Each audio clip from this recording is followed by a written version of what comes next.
Hello, everyone, and thank you for joining us for the activity titled COVID-19, Impact on Caring for Your Patients with Gynecologic Malignancies. My name is Shannon Westin, and I'm an associate professor of the Department of Gynecologic Oncology and Reproductive Medicine and Division of Surgery at the University of Texas MD Anderson Cancer Center. At this time, I'd like to introduce my esteemed colleagues that are joining me in the discussion today, and I'm devastated to tell you that you will not be able to see their shining faces. We are having a GoToWebinar webcam issue, but I know you'll find their voices just as entertaining as I do. The first is Dr. Bhavana Pothuri. She's a professor in the Department of OBGYN at NYU Langone Medical Center and Perlmutter Cancer Center, an NCI designated comprehensive cancer center. Welcome, Dr. Pothuri. Thank you. We're also joined by Dr. Ramez Eskander, an associate professor at the Division of Gynecologic Oncology at the UC San Diego Moores Cancer Center. Hi, how are you guys? Hanging in. And then finally, last but not least, Dr. Chirag Shah, the medical director for gynecologic oncology and pelvic surgery at the Swedish Cancer Institute and a clinical assistant professor in the Department of Obstetrics and Gynecology at the University of Washington. Thank you, Dr. Westin. Welcome. And for your reference, these are our disclosures.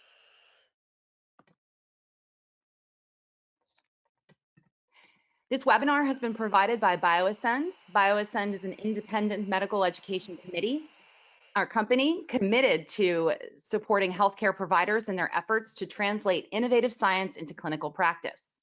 So we are going to talk about a number of interesting topics, but the first thing I want to do is ask you a few questions about you. We want to know who we're talking to. So the first question is, where do you practice medicine? The Northwest, Southwest, Midwest, Southeast, or Northeast? Great. So it's a real mix, a high proportion of providers and participants from the Northeast, a little bit less from Southeast, and my own Southwest. Man, Texas, not really coming through for us today. All right. I think even worse than Northwest. Right? Too early out here. Let's see. All right. Are you aware of the COVID-19 positive inpatient census at your institution? No, I'm not sure, or yes, less than 10, 10 to 25, 26 to 50, or 51 to 100 beds with COVID positive. Wow, so we have a really interesting spread here where there is a high proportion with a really high COVID census, and then some in the middle, and then some that don't know. They don't know what their COVID-19 positive inpatient census is. So that's really interesting. Yeah, and it looks like it correlates to the Northeast, the same percentage. Actually, that's a really good point. Yeah, look at you. Yeah, that is exactly right. It seems that that's exactly what's going on. It'd be interesting to know whose are not getting shared. Question 3, do you have ready access to personal protective equipment, PPE, at your institution? A, yes, we have access to gloves, gowns, N95s. Yes, but we're worried that we're going to run out, sort of. Or no, limited dwindling supplies, reusing masks, we need more. Okay, nice. So overall, people, the majority of people do have it. No people noting that they have none. So that's really reassuring. What do you guys think about that? Yeah, I think it's good. I think it shows us that as many of us are coming off of our surge, that we're okay. So I think that definitely is reassuring. And I think Go ahead. I would say I think we've had time for institutions to also kind of catch up and fortify their supply lines to make sure that they wouldn't get to the space where there had no supplies available. I think these are great. That's exactly kind of what I was alluding to too. Is just I think that the early interventions that happened to postpone elective procedures and limit access and entry into facilities really helped us to preserve a lot of our resources. Yeah, these are great points, and it does give me a little pause, though, as many areas, including my own Texas, are starting to reopen and thinking that we're past this, what that's going to mean, for a subsequent potential second surge. So, today we're going to really talk about a number of different things. We're going to cover just overall what the current status is of COVID-19, how that's impacting clinical practice and our ability to treat patients with gynecologic cancers.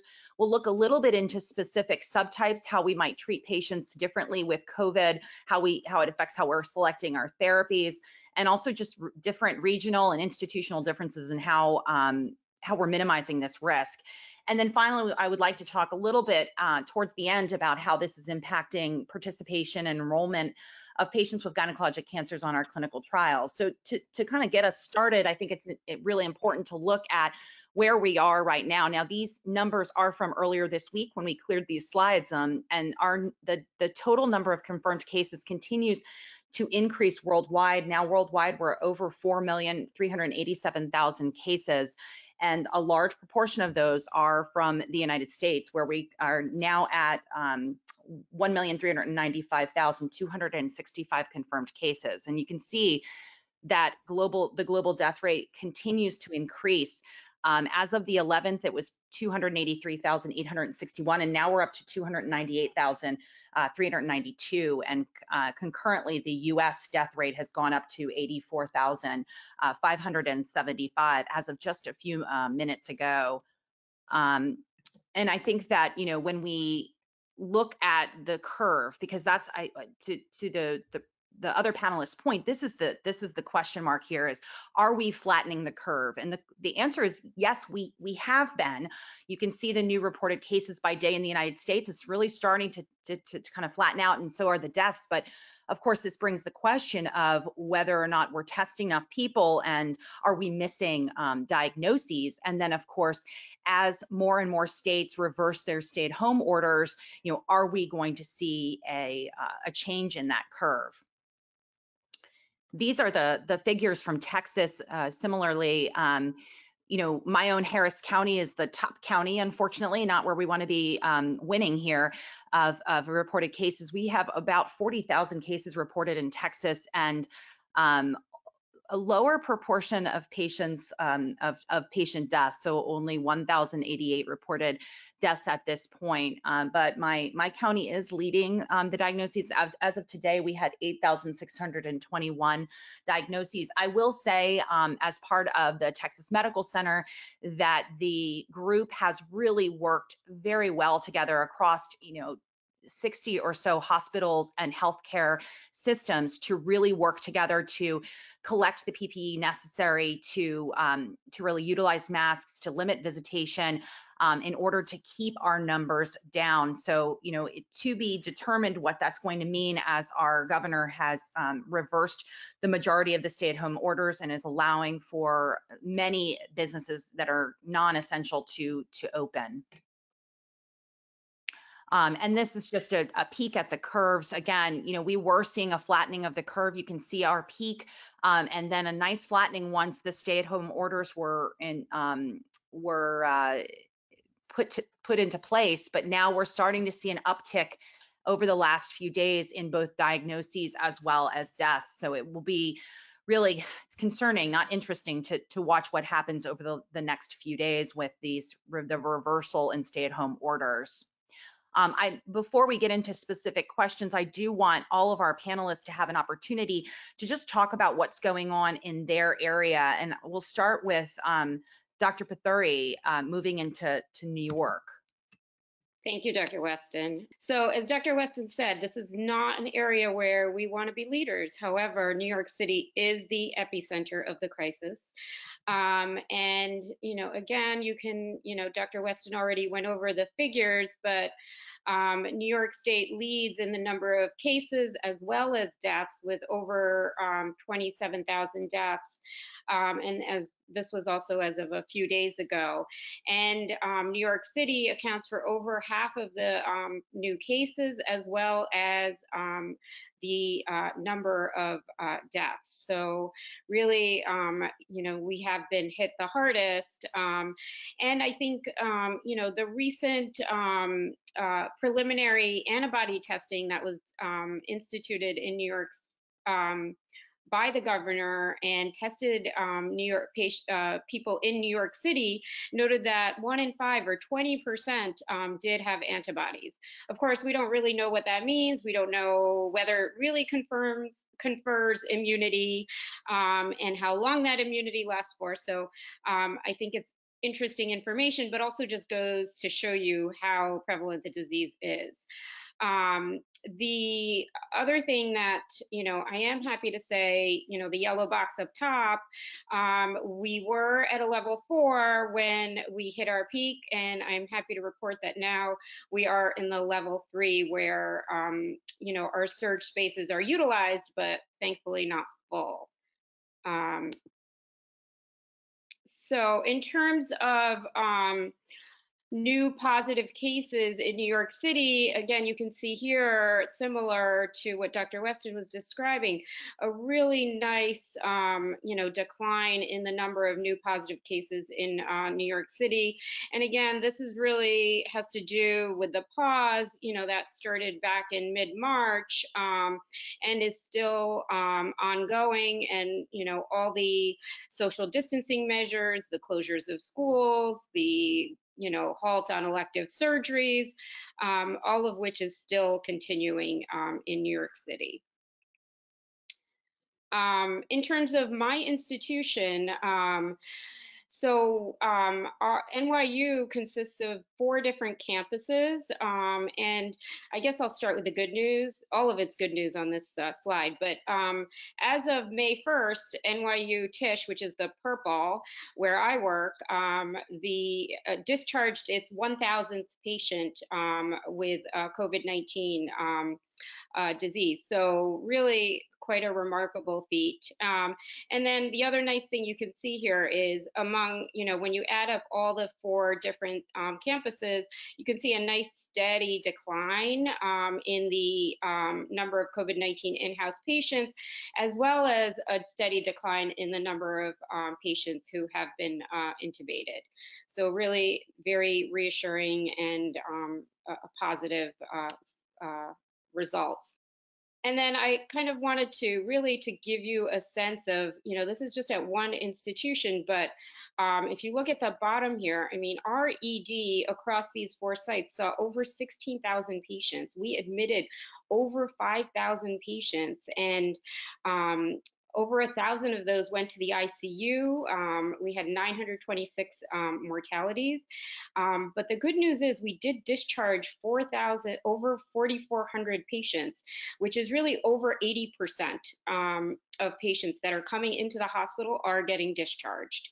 And then the other thing that I found very stark and interesting and also very scary is if you look here, Brooklyn, although the number of patients admitted was even lower than Tisch in Manhattan, you can see here that the mortalities were almost near double.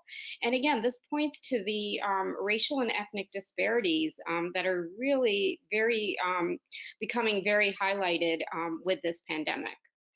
And with that, I think I'm going to turn over to Dr. Shah.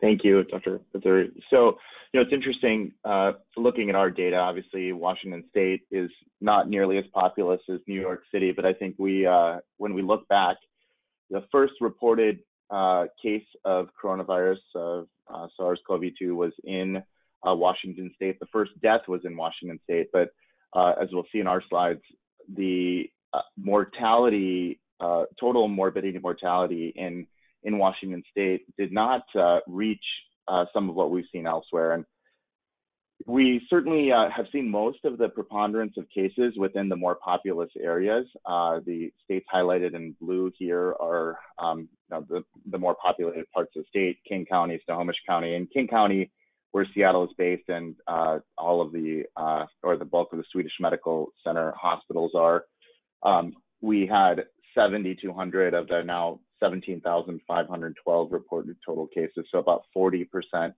of the total cases were in King County, and nearly 53% of the deaths, 518 out of 975. I think that highlights the point that the other panelists have been making also, just in demographics, socioeconomic factors. The next slide here, there we go. So these are a little bit small, but you can kind of see the trend here, especially on the right. Overall hospitalizations, they peaked in April. I know at our institution, at our peak, we were caring for roughly within the medical center and its affiliated hospitals up to 150 COVID positive patients. The ventilator capacity, the closest that it ever reached was within 2 to 3 available ventilators, but we never went over. There was stockpile that had been placed here by the National Guard, which was not utilized. And you can see clearly starting in April that the hospitalizations really started to tail off. This mirrors what we see on the left with the drop in case counts, and deaths have pretty clearly started to not only get past, we're flattening on the case counts, but the death counts have dropped significantly. So, it's interesting because our area has a high preponderance of very active industry. Amazon, I believe, has already come out and said that they're not, whatever happens with the shelter-at-home orders, they're not planning to have any of their employees back. What I've heard most recently is October. So, as economies reopen, I think even before any shelter-in-place orders happened here, Boeing, Amazon, Microsoft, others, in the area were telling all of their employees to stay home. And whether this contributed, it's hard to know. Whether it's differences in just the population here, but yeah, that's what things look like up here. I'll turn it over to Dr. Eskander next, I believe. Great, thank you. Thank you, Dr. Shah. Thank you, Dr. Pothuri, Dr. Westin, for reviewing. I take a moment to just reflect on the fact that you can see the geographic diversity and the impact of the pandemic, which I believe we'll get to towards the end of this talk, but essentially reflects how variable the management strategies may be as it relates to treatment of patients who are receiving chemotherapy or immunotherapy for their gynecologic malignancies. In the Southwest and California, we have been relatively protected. Some people argue that that's a result of fairly early stay-at-home orders that were issued by the governor. This slide, again, is from May 10th, 66,680 total cases as of yesterday. That is now at 71,141 cases. So the number of total cases is rising. And as alluded to by my colleagues, that is happening in parallel with a relaxation of the stay-at-home orders and some increased exposure potentially as people return into the community and intermingle. The fatalities on May 10th, 2,745, that is slightly up as of yesterday, 2,934.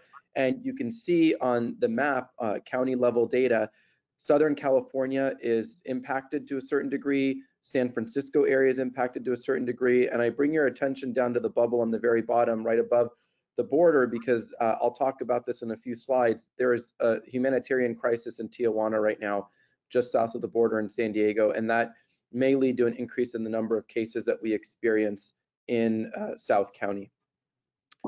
So this San Diego data, again, just specifically discusses what we're experiencing regionally, slightly less than 5,000 cases and less than 200 deaths. So overall small numbers, but again, highlighting the fact that we may be seeing an increase in the recent future if the trajectory that we are seeing in Tijuana expands and some expats come back up the border to get care.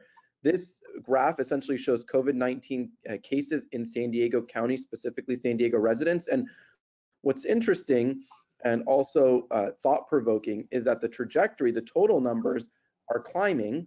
The new cases have been relatively stable if you look across the bottom. But again, the climb is happening in parallel with our desires to try to resume normal life to a certain degree, although we understand that there are implications. This is census by regional facilities geographically for us here in Southern California and San Diego. And what I bring your attention is that the institutions and the centers that have facilities near the border in South County appear to have a disproportionate share of patients, both with respect to those who are admitted that are COVID-19 positive, as well as PUI patients. You can see that UC San Diego Health is fourth along this graph, and we have had a fairly stable census this entire time. Actually, interestingly, 2 days ago was our highest inpatient census at almost 40 patients. And we do know and we believe that we are making a difference with the interventions. This was projected and is adapted from a publication from the California Department of Public Health. The thought was that the cumulative number of deaths would be significantly higher if we didn't institute social distancing orders and recommendations. So far, this was as of April 27th, we had 128 observed deaths. Again, that's higher now in specifically San Diego County, but what we are seeing is definitely a reduction due to implementation in these social distancing parameters. Great, thank you. Thank all of you for the amount of detail that you went to really give us a sense of what's going on. You know, I think that I'd be really interested. I think that we're all from very different areas with very different numbers. I'd really be interested to hear what you think worked well to help flatten your curve within your institution. You know, what did your institutions do to really get out in front of this pandemic, and what you think worked and what you think didn't. And the reason I think that we need to talk about this is because we may be coming out of it in our areas, or maybe we don't know, but there are other areas that are going to have ballooning cases when, you know, as these social restrictions are lifted. So I don't, you know, I'd be interested to hear from you, Dr. Pothuri, because I think you guys are coming out of, you know, the epicenter, as you called it. Yeah, so I think our institution was actually very proactive. They started planning for this in January. And so the minute the first case hit, that kind of started the whole, the first case in New York City hit, that started kind of this whole really cascade in terms of what they were going to activate. And we were, you know, they were the first to kind of cancel all our travel, to really really early on, you know, limit the number of visitors to the hospital. So I think almost that first week when, you know, they told us that we couldn't travel to SGO, or they also put a ban on the number of visitors. So only one visitor was allowed. And then really like very shortly, I think even several days into that, our cancer center, you know, started instituting very quickly temperature checks and, you know, pretty stringent screening, which now is very routine. But we started that very early on, like within the first week of having one patient in our system, all of this started.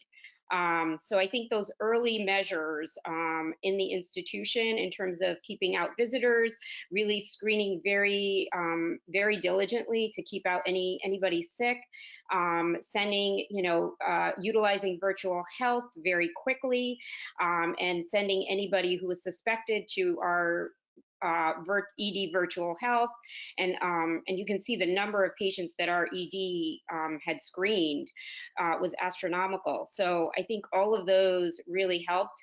In addition, you know, they also planned for this, you know, level 4 surge, and so they were able to convert our entire hospital into, you know, COVID wards, and they mobilized all the outpatient medical practitioners, including, and, you know, not just oncologists, but, you know, to man those wards. And they had a very, very robust system of inpatient care where they had, you know, people working in 2-week blocks where they would essentially have a hospitalist. And even if you didn't have experience taking care of these patients, you would really work almost like even if you were an attending, you would work at the level of like a resident, and you would report to a hospitalist and be, you know, taking care of about 6 to 7 COVID patients. And, you know, you would rotate 2 weeks on in the hospital, work 3 days 1 week, 4 days the other week, and then have 2 weeks where you didn't do any hospital work and did only outpatient work. So I think they just implemented a lot of these strategies and very quickly, which I think really helped us. Yeah, I think there's a lot to learn there, and I think, you know, Dr. Shah, you mentioned some of these types of things as well when you were reviewing what was going on in Washington State. What's going on with elective surgery there? Are you guys back up and running? Yeah, that's a great question. Thanks. Thank you, Dr. Westin and Dr. Pothuri. That was a really, thorough evaluation. You guys have had so much experience out there. Yeah, so our institution really, even in anticipation prior to when the governor announced, I think it was March 18th here, the cancellation of elective surgeries, had proactively decided to move forward with rescheduling those procedures. It really, I think, caught everyone off guard. We weren't expecting it to go to this way as far as, I think, the individual surgeons, but I give the system credit. I think what quickly happened thereafter was the establishment of both system within Swedish and then also the greater Providence St. Joseph system task forces to tackle what types of procedures should or shouldn't be done. We were, I think, out ahead of this in terms of tiering procedures before, even some of the societies came out with their recommendations. But, I think that did help prepare us. And we actually, everyone was very concerned that there was going to be this significant backlog of procedures or delays in treatment that we'll talk about when we get into some of the disease sites. But what happened here is because of many of the measures, for example, that Dr. Pothuri was talking about, our surge came sooner than we thought, and we got on the other side of the curve faster than we were expecting. So we were able to start doing procedures sooner than the relaxation. But as of Monday, May 18th, there's no restrictions on surgeries in Washington State going forward.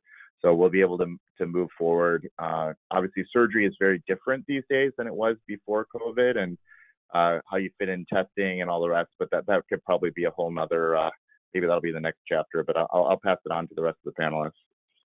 That's actually, it's like I hired you to do that. This is exactly what I wanted to ask Dr. Eskander. I think that as the curves are flattening, it does give me pause, because I wonder, what is the true availability of testing, and are we testing enough people? You want to give some thoughts about the availability of testing in California? Sure. I think a proportion of it is certainly institution dependent, and I anticipate that some of the larger, well-resourced institutions are going to have a greater capacity. At UC San Diego, we were fortunate. Our microbiome lab actually developed in-house testing that was approved and initiated very early on. So with our institution regionally, every admission to the hospital, planned or via the emergency room, every emergency room visit, every surgery, planned or unplanned, is going to has required for the last 3 weeks now, but is going to require COVID-19 testing. That is also inclusive of all providers that service these patients throughout the entire institution, both inpatient and outpatient. And that's in parallel with the social distancing measures. No one in the waiting room. They're developing a platform for text messaging so that patients can wait in their car, be texted, and come straight into their appointments, so that there's very limited foot traffic in buildings. And just as an aside, we've had over 4,000 employees tested, and there has only been one asymptomatic positive of those 4,000 via the nasal swab PCR. We have had the same cohort tested by antibody, and there has been only 11 positive antibody tests. So you can see how dramatically different the data may be based on geographic location. And again, for us, and a lot of the regional hospitals are reporting similar numbers. And from what I hear from my colleagues, they're essentially all implementing this universal testing. So no surgery, no chemotherapy, unless you're tested. If you're on chemotherapy, you are tested every month initially, and then every quarter if you continue on treatment. And if you don't have a test resulted as a negative, you will not be allowed to receive your therapy. Wow, that's really interesting. In Houston right now, and I'm at a cancer center, so we definitely have a lower kind of overall COVID census, because the people that come through our emergency center are generally our patients with cancer, and so we're not seeing kind of the community COVID-19 patient population. So at this point, what we're doing is we test anybody before surgery. We're testing before admission to the hospital, but we have not implemented testing on the chemotherapy patients. That's a really interesting thing. Are you all doing that in Seattle or in New York? So yeah, you are very lucky to be testing all those patients that are getting chemotherapy. We are not. We are currently only testing anyone who goes to the OR. That's mandatory. And then in terms of our cancer patients, only all the hematologic malignancies are getting tested due to the higher mortality with COVID-19 that's been described. And then we actually have to test all our patients on immunotherapy. And that's just because of the difficulty in distinguishing between the pneumonitis, and also we have seen some deaths with patients on immunotherapy. Interesting. What about you guys? Yeah, so we're kind of doing something similar in Seattle. I mean, everyone really pretty much undergoing any procedure, anything that's aerosol generating, any surgical procedures, endoscopies, et cetera. Everyone's being tested for COVID 48 hours prior to their procedure, and that has been very helpful. We're still, our policy with regard to oncologic treatment is still somewhat in flux.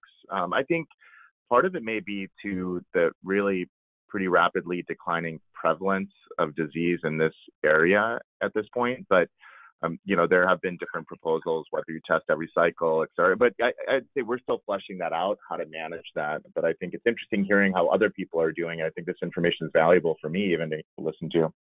Yeah. Great. Well, I think this has been an awesome discussion. Thank you guys so much. I think it'd be a good time to transition to really what this means for our oncology clinicians and how we are adjusting how we treat our gynecologic cancer patients in this time of COVID. I'm going to start with Dr. Pothuri, if you would be willing to review just some thoughts about how you're treating ovarian cancer and what changed for you all when you were in the middle of the surge. So definitely, we had a very limited OR capacity. So my new ovarian cancer patients got neoadjuvant chemotherapy. I was also very cognizant about really trying to limit the number of visits. So making sure these patients got Q3 week taxane platinum regimens, and also using growth factors very liberally. These are some of the things that I instituted. Yeah, and you were so kind to put together some of the recommendations that through the Society of Gynecologic Oncology. Do you want to touch on these slides here? I think you covered quite a bit of it. Yeah, so I can go through these quickly. So in terms of upfront, again, exactly what I said, neoadjuvant chemotherapy compared to primary surgical debulking can reduce morbidity and reduce your risk of hospitalization over primary surgical debulking, especially in very high COVID-19 burdened areas, such as New York City. Another area is interval debulking, and if you don't have the capacity to operate, you can delay your interval debulking beyond 3 to 4 cycles and reduce the morbidity of hospitalization, and do it at a time where your resources enable you to perform their interval debulking. And then, as I said, using regimens that really necessitate the fewest infusion visits, the 3-week regimens, and then avoiding those more intensive weekly dose dense or IP chemo, and even regimens that employ HIPEC. Yeah, I think that we were fully prepared to delay our interval debulking, and then as our case numbers kind of flattened quickly, and I think, Dr. Shah brought this up, where, the surge happened kind of quicker than we were expecting, we were able to actually continue on regular scheduled surgeries, with that kind of pause of, okay, when is this going to really hit, and can we, utilize this PPE now and get this patient through surgery? So I think it really, and you have to be very mindful of what's going on in your area, and and make the right decision with the information that you have at the time. What about maintenance?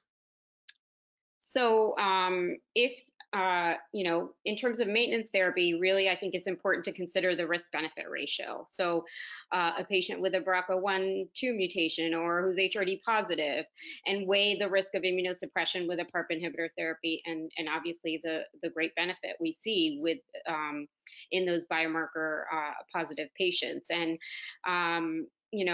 and when utilizing these therapies, I think it's really important to wait 8 to 12 weeks and make sure those blood counts are fully recovered from their frontline chemotherapy prior to starting PARP inhibitor maintenance. And really, if those counts haven't recovered, you should really reconsider whether you want to start that patient on maintenance, PARP inhibitor maintenance. And then in terms of bevacizumab, while Bev can delay recurrence in the primary and recurrent settings, it does necessitate, visits to the cancer center. So, consider deferring or delaying based on the COVID burden in your area. And really consider, if you're starting someone new on it, consider the risk-benefit ratio based on the resources available and the risk of infection and traveling and getting infusion. And then, in patients who are already on IV maintenance therapy, really review their individualized COVID-19 risk factors and the benefit of continued maintenance. I think there are some patients you may want to continue. And then there's others, who, you might have a, much older patient, with comorbidities that you just don't want coming in every few weeks to get this therapy. And then lastly, I think, for someone who's in a really prolonged, deep remission, you could consider holding maintenance therapy during the crisis if need be. That's great. Dr. Eskander, has anything for you changed as far as what you offer for maintenance therapy for ovarian cancer? Thanks, Shannon. Thank you, Bhavana, for your comments as well. Again, I think a lot of this highlights the geographic differences in the disease burden. Thankfully for us, our infusion center capacity and opportunity to keep patients on treatment wasn't disrupted as much as we had hypothesized it may be when we were really worried about the initial trajectory and kinetics of the case volume. So we have kept our patients in our practice on maintenance treatment. They have come in. Certainly, we've had these conversations, and I have had patients who were transitioning off of frontline therapy onto maintenance where we discussed the implications of treatment in the context of COVID-19, and some have decided not to do maintenance approaches, understandably. But opportunity-wise, we weren't impacted in a way that prevented us from proceeding down this path if the patients desired to go onto maintenance treatment and we thought it was in their best interest. I think that's a really good point. And I have to say, even, some of my patients that I've now held, a lot of them are getting anxious and worried about their disease recurrence. So I'm kind of getting them restarted on their therapies, like patients that I held. So I think that's a really good point. And so I think really understanding where you are, and we're at a different point from where we were a month and a half ago. So, and I think we've covered a lot. Oh, go ahead, please. No, I'm just saying the situation has been so fluid. I think about the time period at the outset, at the outbreak, to where we are now and how much we've learned. I think of one of the simplest things in our institution was there was a real debate about whether we should be masking all of the providers and the patients, and whether the chemotherapy clinics and the heme clinic came first, and all of these various things. And I just think it's the bulk of the information that we have to help us moving forward, hopefully most significantly to prepare not only for the end of this outbreak, but for a second wave if and when it happens. Great. And I think, the slides that will be available to all the participants, there's a really nice discussion here about recurrent treatment of ovarian cancer, but I think we've covered a lot of the same kind of points with that. And so we do have another audience question. So hopefully you guys are all ready to participate in a little poll here. So has your management of newly diagnosed advanced ovarian cancer changed during the COVID-19 pandemic?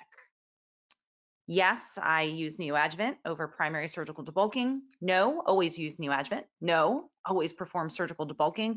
Or no, I'm using normal strategies to choose my surgery versus adjuvant therapy.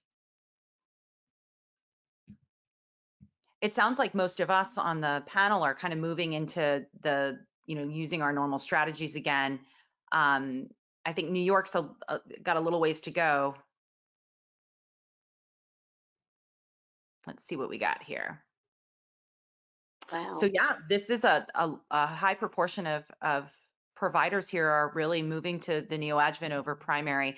That's really interesting. It sounds like we've got a group of people here that are definitely still in the high level of cases. So that's really, really cool, interesting. It would be interesting to know what proportion of those, Dr. Westin, are because the institution is saying ORs are closed and there's no access versus provider choosing to do neoadjuvant. It's a good point. I think, when we were first kind of preparing for our surge, there was a push to shut down the ORs. And, in Texas, there was the definition of elective cases was pretty open, but we instituted, and I want to say, Dr. Shah, you mentioned something like this. We instituted a panel to review all surgeries, and the general impression that we had was that upfront ovarian cancer would still be, prioritized as a potential, patient to take to the operating room. But with that being said, we were prepared for that to be shut down, and luckily never had the number of cases that required us to do that. I think we took it a little bit differently, just in the sense that sitting on those panel meetings ourselves, the issue was ICU blood products, potentially SNF shortage, when we didn't know whether we're going to have enough ICU beds and procedures that could potentially be more morbid. I certainly think at the early outset pushed our group and at our institution more towards neoadjuvant, like the audience was saying. So. Great.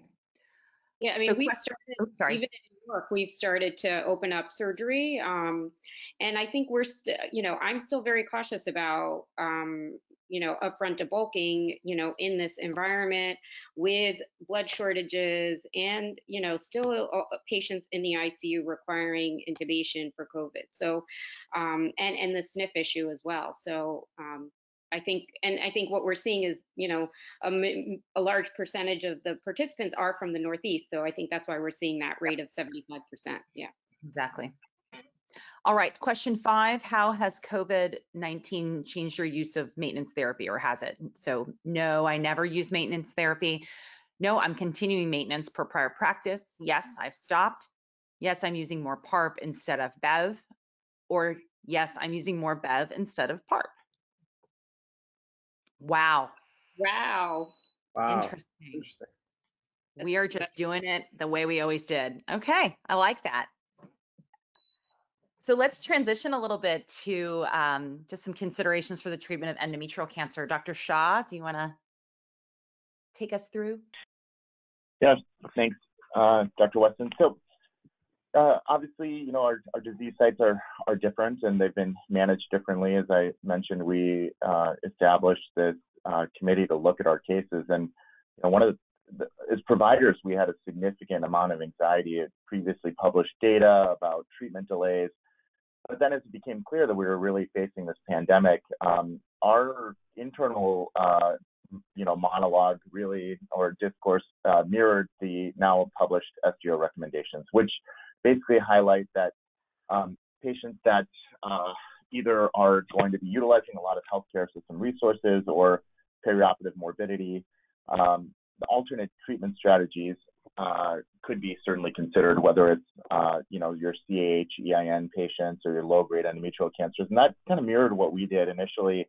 All of our surgeries were postponed, but then as we were able to start scheduling procedures, the initial place that we went to were higher grade tumors, grade 2, grade 3 clear cell serous cancers.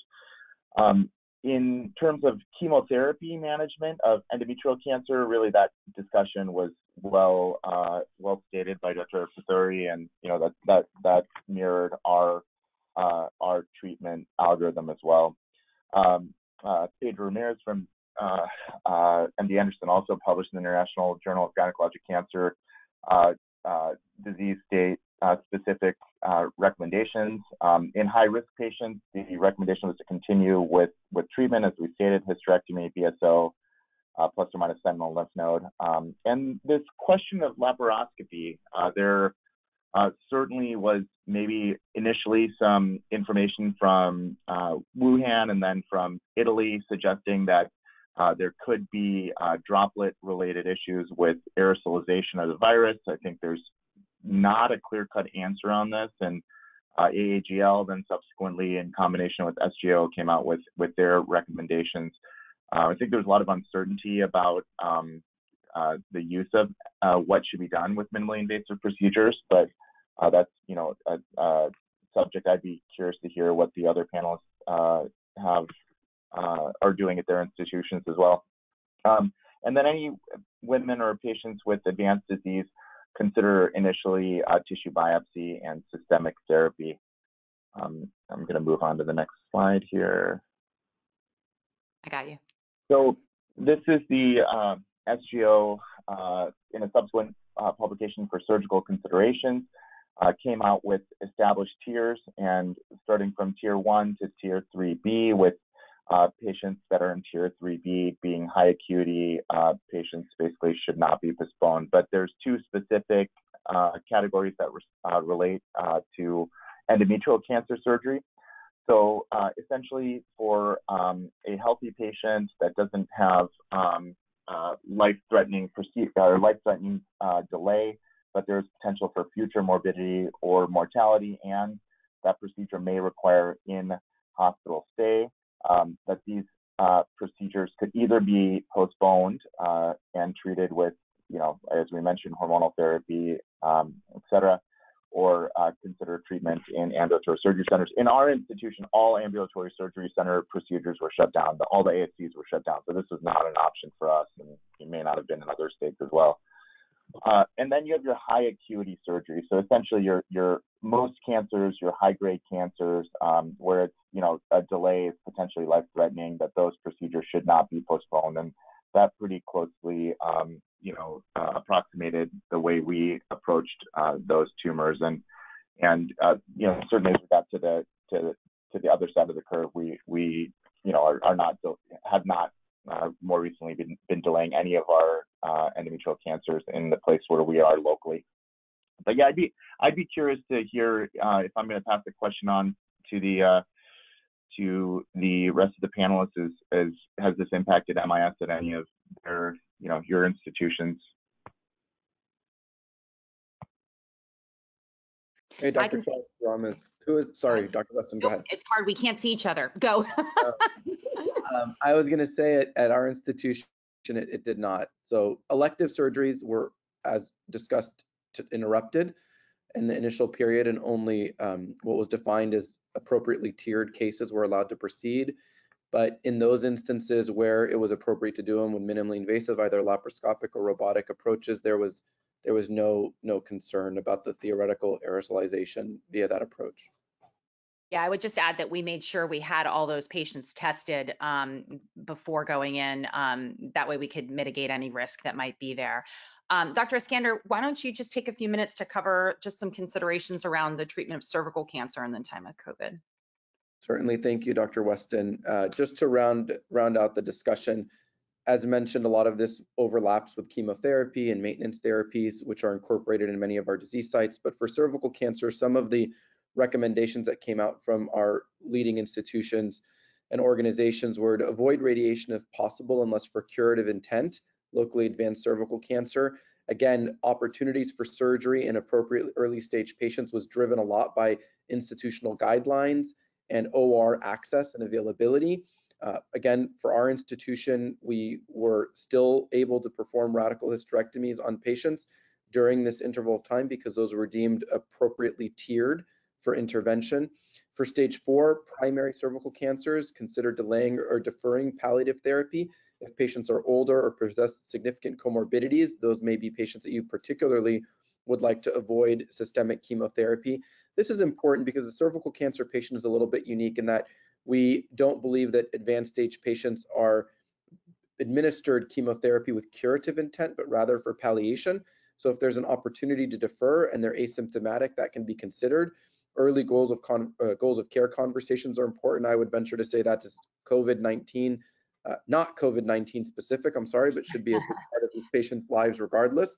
And for patients with recurrent cervical cancer who had prior cisplatin, consider carboplatin and paclitaxel regimens over cisplatin paclitaxel because of the infusion time and associated toxicity. There's also a Japanese study that suggested similar outcomes with reduced toxicity when carboplatin was substituted for cisplatin in those previously cisplatin-exposed patients. Patients who've completed therapy or on surveillance, if they've had a period of time, they're asymptomatic, you can postpone their follow-ups. We certainly did that for a lot of our surveillance patients across disease sites, where we either transitioned to telemedicine if the patients desired that, or we pushed out their surveillance visits further. Just briefly on the slide here, which is going to be available to the audience, we also worked with our GYN colposcopy clinic and our primary care doctors, updating them about the ASCCP guidance that came on March 19th, which essentially allowed for increased intervals for assessment for dysplasia. But certainly if they had suspected invasive disease, those patients still need to be seen and evaluated despite the COVID-19 assessment for diagnostic purposes. So that really sums it up from the cervical cancer perspective, and open for any questions. That's great. I think one thing that you touched on that I think is so interesting is the goals of care. I mean, I think you're right. Well, that's always something that we've focused on, but I know that it hasn't always been the best documented, I would say. And that I think this COVID-19 pandemic for us in our institution has really led to a real focus on making sure we're documenting advanced care planning and patient wishes and those types of things. So I think it's been for us a really a good wake-up call there. I cannot believe that we are almost done. This time has flown by, so I do want our audience to participate in one more question, and then we're going to just quickly touch on clinical trials. I'm happy to say that the questions that we've received from the audience that we've actually handled, so that's awesome. So you get to answer one question for us. Have clinical trials been impacted at your institution? Pretty blunt. No, yes, in changes in how we conduct, or yes, new enrollment halted and conduct affected. And while we're waiting for those results, what about you guys on the panel? What have you seen? I mean, for us, we had a halt in new enrollment as well as conduct, but I'm pleased to say that we are starting up enrollment, but we're doing it in a very tiered manner. We're picking like two of our most two trials that we want to first start enrolling on, and then in a month we'll probably add a few more, and so we're opening up in a very graduated manner. Great. Dr. Eskander, we were option B, yes, with changes to conduct. So as the FDA guidance came out, so we did a lot of telemedicine visits rather than in-person visits. Patients went straight to their infusion center. If they were early phase clinical trials, some of the on-study PKs, blood draws were omitted to avoid patients coming in multiple times during each cycle, but we were allowed to continue enrollment on our interventional studies. Any biomarker, specimen-based biorepository study, all of those were held. Yeah, that makes sense. Dr. Shah. We are, very, actually, I could just say ditto to what Dr. Eskander just said. Yeah, so that mirrored our experience. Yeah, we kept going with a proportion of trials. We shut down quite a bit, even some interventional, just because we were trying to limit people on campus and those types of things. But also with interventional trials that had biopsies, we stopped those translational biopsies in order to again reduce people interacting and such. So the findings of the poll are very similar. It looks like there's a large proportion that had enrollment completely halted, and then a few that had just some changes to conduct or no impact. So very interesting. I do think that I'm so grateful for all of you participating. I can't believe that we have gotten through an entire hour so quickly. Thank you to everyone who joined us, and thank you to my colleagues for participating. We really hope that you guys have come away from this discussion with practical knowledge that you can apply to your practice. We'll hope you'll join us again in June for new COVID-19 episodes on hematologic malignancies, GU cancers, gynecologic malignancies, and lung cancer. I'm thrilled to tell you this panel will be back for the gynecologic malignancy section.